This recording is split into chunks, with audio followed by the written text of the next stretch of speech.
Finally, what is the third most important lower body exercise that you should be doing? The hip thrust. This is personally my absolute favorite exercise for many reasons. One time I injured my back pretty badly, so I had to look for different types of exercises that could benefit that would help me rehab my lower back injury. And that's where I found the hip thrust. I used to think of the hip thrust as nothing more than just a little booty building exercise that a bunch of girls did. The only problem was basically everyone that I did see doing hip thrusts, they really only did body weight, or they were just using like a 5 pound plate. So I wasn't really too convinced that that was going to be eventually be able to get me to strengthen my lower back when I'm trying to heal it. Of course, when I started, basically the first month of my training with the hip thrust was strictly body weight, and then slowly but surely I moved up to dumbbells and then used the barbell. I got to my PR, which is 605 pounds. So as you can see, it's really easy for someone to be able to gain strength when they're doing a hip thrust. This is one of the biggest benefits that I like about the hip thrust. So what is it that I like about the hip thrust?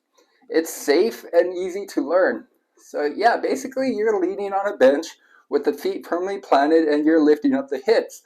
It's not as many movements going on all at the same time as you do with like a deadlift or with the squat, where you've got multiple joints bending at the same time. With the hip thrust, you're really just going up and back down. But with every other type of lift that I mentioned earlier, there is always the risk potential of injuring your back, so you got to make sure that you're using proper technique. With most individuals, you can start keeping a thoracic bend, so if you're leaning on the bench looking straight forward, the upper part of your back remains kind of curved, whereas the lower part of your back stays flat, and you're maintaining that throughout the repetition. There are some people that do suffer from neck injuries, so that might not be very possible because all it does is aggravate their neck injury. In that case, keeping a neutral spine is totally fine. But you got to make sure that you're maintaining what's called a posterior pelvic tilt. By posterior pelvic tilt, I basically mean think of like a puppy when it's scared, how it tucks in its tail. So pretty much like you see a lot of Instagram girls sticking out their butt, arching their back. It's the complete opposite, where you're tucking your butt in, keeping that back nice and flat.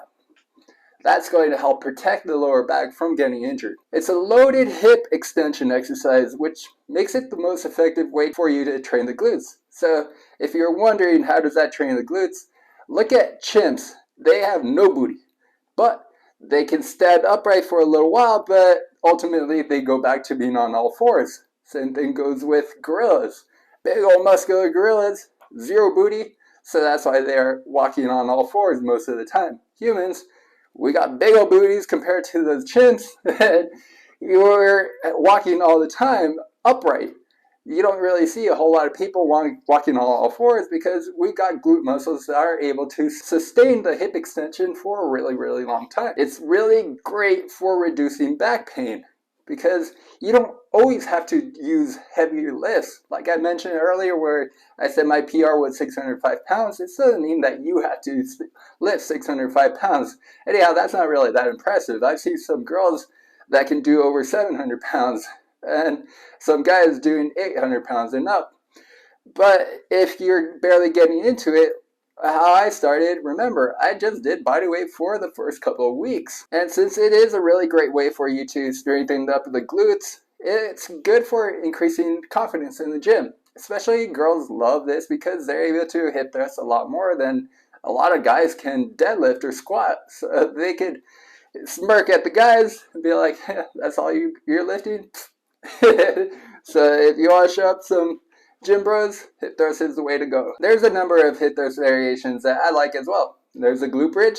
This is basically the hip thrust that's performed on the floor. So basically you're in sit-up position. You can have a barbell over your waist just like you do with a regular hip thrust. And it involves a shorter range of motion, which allows you to engage the glutes a lot more because you're able to do heavier weight. When read with an EMG, you can actually see more glute activity going on when performing a glute bridge. The only caveat with the glute bridge that I'm really not a fan of is that, especially when you're doing heavier lifts, you do tend to slide. There are ways around it. If you do have those foam plyo boxes, you can have your head going in between the plyo boxes with the plyo boxes up against the wall, and that'll prevent you from sliding. Or if it's not too awkward, you could have somebody standing over you where you're resting your shoulders up against their ankles, and that'll prevent you from sliding. But that might be a little weird because you'll be able to look up their shorts. I don't know if you really want to do that, but that is another option. I've seen Bret Contreras also mention using a Bosu ball for keeping you stable, but I tried it myself. I wasn't a really big fan of it. When it comes to just body weight or lower weight stuff, I'm a big fan of the glute bridge, and it's also really beneficial when barely learning how to do the hip thrust. There's also the frog thrust or frog pump. The frog thrust is basically the hip thrust with your feet together and the knees are flared out 45 degrees. The frog pump is pretty much the glute bridge which is the hip thrust done on the floor. Same thing, the feet are together, the knees are flared out 45 degrees. Some people feel a much deeper burn when doing a frog thrust or frog pump. Others don't. I happen to be on the side where I don't really feel a big benefit with these, but I do have a lot of clients that have told me that they feel a really deep burn when they're doing the frog thrusts or frog pumps. So give it a try if you want to see what it's like. If you feel it or if you don't feel it, know that you're not alone. There's a hip thrust when using a band. So in the hip thrust variation when using a loop band, you have the band around the legs. So I always tell my clients that they could either have the band either above or below the knees. Make sure that it's not all the way up where you're really not stretching out the band, because otherwise you're not getting any benefit out of the band. If the band is too short, you are going to have the band go up a little higher to actually be able to move out the legs, because I know some bands are really short, and if you got them up around the knee area, you'll barely be able to stretch it out over 6 inches, having the knees over 6 inches apart, which might not be really beneficial when you're doing a hip thrust. So if that's the case, I'd probably buy a different band or use a different band. An added benefit to using a band when you're doing a hip thrust is that it creates isometric stress in the gluteus medius. So what that means is, your gluteus medius, again, that's the outside part of your glute muscle that helps in creating knee stability, and it's working continuously as your glute maximus and also the glute minimus are working dynamically. So while the glute max is getting a rest when you're at the bottom of a hip thrust and having to work over time when the hips are going up to the top, if you're keeping your knees out wide throughout, your gluteus medius muscle is having to work constantly. Now, the caveat to using a loop band when you're doing a hip thrust is that you're not going to be able to use as much weight. If you're looking for your PR, definitely it should be a no-brainer that you wouldn't be using a loop band when you're doing a hip thrust, unless you're trying to find your PR of your hip thrust while using a loop band. There's also the deficit hip thrust. I love these because you definitely feel a really good burn, especially when you're using a loop band. So what this means is it's a hip thrust, you're leaning on a bench, you've got your feet up on a bench. Make sure that it's your heel or the middle part of your foot that's on the edge of the bench, and you've got the two benches far enough apart from each other where you're able to get a full range of motion. So because your feet are elevated and so are your shoulders, you're able to drop the hips a lot lower than you would with a conventional hip thrust.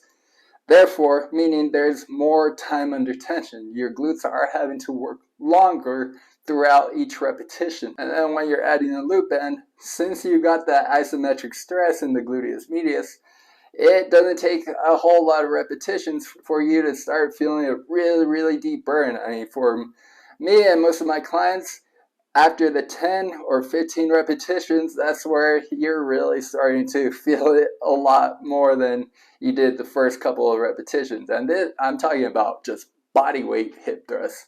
So I don't care how badass you think you are, try doing 20 or 25 repetitions with a deficit hip thrust. using a loop band. If you could do those 25 repetitions without feeling a good deep burn or without struggling, then you're a lot tougher than I am.